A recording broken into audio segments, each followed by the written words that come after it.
Final truths before MBBS abroad. तो क्या क्या ट्रूथ्स आपको पता होने चाहिए बिना शुगर कोटिंग के, बिना कोई लाग लपेट के मैं आपको बताता हूँ आज सारी चीज़ें जो एमबीबीएस अब्रोड में कुछ मिथ्स भी है, कुछ लोग अफवाहें भी है, वो सारी चीज़ें अपन क्लियर करेंगे आज। तो मैं हूँ डॉक्टर अभिषेक चौधरी और मैं आज आपकी हेल्प करने वाला हूँ, सारे मिथ्स क्लियर करने वाला हूँ आज सारे जितने भी है, कि इंडिया में वैलिड भी है एमबीबीएस, वहाँ पे एफएमजी की तैयारी कैसे करेंगे, एनएमसी से अप्रूव्ड नहीं है यूनिवर्सिटी, अनरिकॉग्नाइज यूनिवर्सिटी तो नहीं है, प्राइवेट यूनिवर्सिटी है तो क्लोज नहीं हो जाए, बहुत सारी चीज़ें हैं, बहुत सारी चीज़ें। तो मैं आज सारी चीज़ें, क्योंकि क्वेश्चंस आए हैं मेरे पास, क्वेश्चन सारे पढ़ता हूँ मैं और सारी चीज़ें आपको बताता हूँ कि क्या क्या क्वेश्चंस है। तो सबसे मेन क्वेश्चन होता है कि वैलिड है या नहीं है। तो 100% वैलिड है।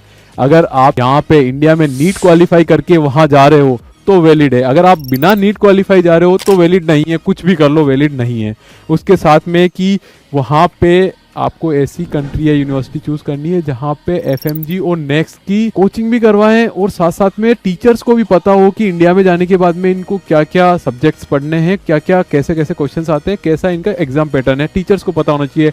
एंड ये टीचर्स को आपको कैसे पता चलेगा, टीचर एक तो इंग्लिश जानता हो या इंग्लिश मीडियम में यूनिवर्सिटी चल रही हो तो टीचर्स को पता होता है, या ऑलरेडी वहाँ पे इंडियन स्टूडेंट पढ़ रहे हो बहुत सारे, तो ये सारी चीज़ें पता होती है। उसके साथ में आपको ये भी देखना है कि अफोर्डेबल यूनिवर्सिटी है या नहीं। ऐसा तो नहीं है कि यूनिवर्सिटी की फीस 3 लाख है और आपको एजेंट बता रहा है कि 5 लाख फीस है और आप 5 लाख दिए जा रहे हो, ऐसा नहीं करना है आपको। आपको बनानी है यूनिवर्सिटी की फीस, आपको पता होनी चाहिए। मेरे से कांटेक्ट करो, इस नंबर पे डायरेक्ट मैसेज करो, मैं बताऊंगा आपको हर यूनिवर्सिटी की एग्जैक्ट फीस कितनी फीस है उसकी एग्जैक्ट, वो मैं बताऊंगा आपको। उसके साथ में आपको सेफ कंट्री, वो मैंने आपको बहुत बार ऑलरेडी बता दिया कि आपको सेफ कंट्री चूज करनी है। सेफ्टी में आपको मैंने यूरोपियन कंट्रीज भी बता दी, आपको एशियन कंट्रीज भी बता दी।